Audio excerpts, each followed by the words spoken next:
naughties, it's Tim here again, and we continue our gallivant around the world, cooking desserts in every country that we come to. We're into the L's, and today we are going to be doing Lesotho, which is a tiny little country, almost what you'd call an enclave, I think, in South Africa. And the dish we're going to, or the dessert we're going to make today is called a Makoenva, I think. But what it is, its other name is a Lesotho cinnamon roll. Although it's not really a roll, it's more like a cinnamon ball. Very, very simple. As with many sub-Saharan African desserts, not overly tricky. But what we have to do first of all is we have to get some yeast cooking. So I've got 2 teaspoons of yeast in here and 1 tablespoon of sugar, and I am going to put 1 cup of lukewarm water onto that, and I'm going to let it sit for 10 minutes so that it can activate the yeast and do all its yeasty magic. We'll be back in 10.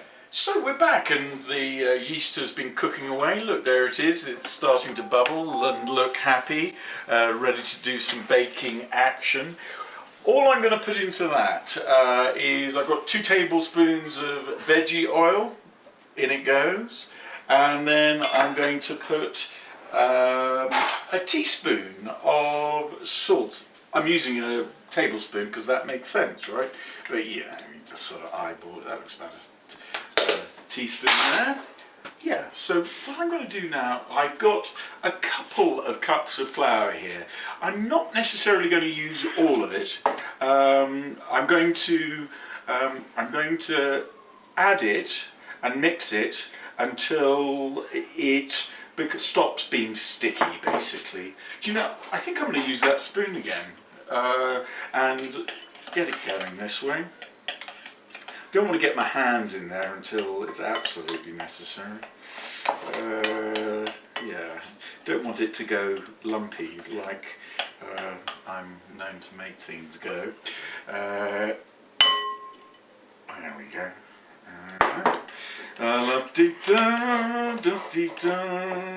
So always wanted to go to Lesotho.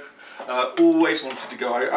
When I first left high school, I was lucky enough to go with a friend on a trip across the Sahara Desert, which is obviously northern Africa, and I've always sort of had it in mind to go back, but never have. So maybe this is the first step, making a lovely deep fried dish from Lesotho. Anyway, that's getting close.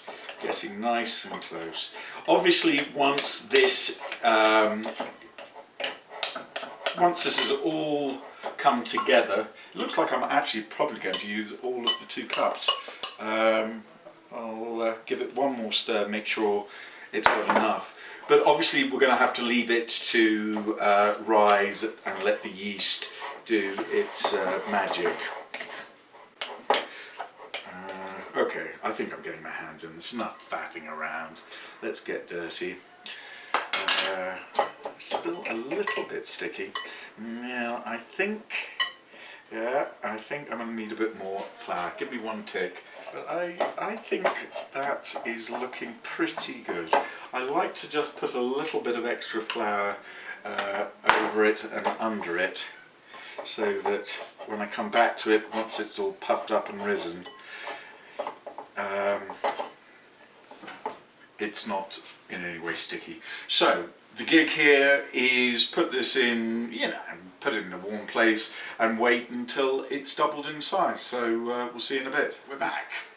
And you know something? I made a tiny mistake. I was supposed to put some raisins into my dough. The dough has risen nicely. I think that's doubled in size. But I didn't put any raisins in, and I know this is, again, is a little bit unorthodox, but I'm going to just put these in a little bit It's still a little bit sticky, but I'm going to have to give it a little bit of a rummage around, because what makes this nice is a little bit of curranty, raisiny goodness. I put about 1/4 cup in there, and I think that'll be just fine. Don't tell anybody. So I'm going to bring it over here. Come on over. Just a little pinch. It is going to puff up a lot, obviously, but it's a small walnut. It's not a full walnut. It's more like maybe a large grape. And I'm just going to bung it in. And hopefully we'll do this in a couple of goes. Oh, it's still a tad sticky, but never mind. Let's see how they're doing here. Okay, they need a little bit of a turnover, even though they're not apple. Oh, they do look good. Sorry to be self-congratulatory. Can't really speak properly. I'm learning to. Yeah, I'm being a bit self-congratulatory, but come and have a look. Yeah, they're definitely not a ball. They're more like a sort of odd-shaped meteorite or something. There it is. Bang it in, roll it around, sprinkle it. And like last time, I'm going to do this stash, and then I'm going to have a little taster and give you a rating. Aren't those pretty? They smell divine too. Look at those. Aren't they pretty? I'm going to try one. Here we go. And I just want to I want to remind you that this is called a Makoenva, I think, from Lesotho. Here we go.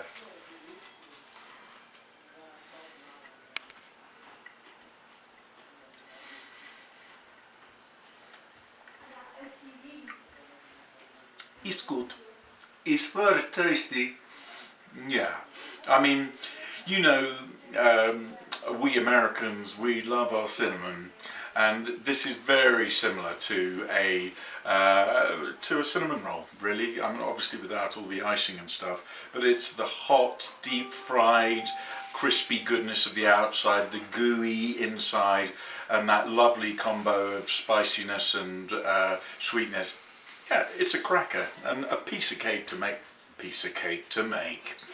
So there we go, ladies and gentlemen. There is Lesotho.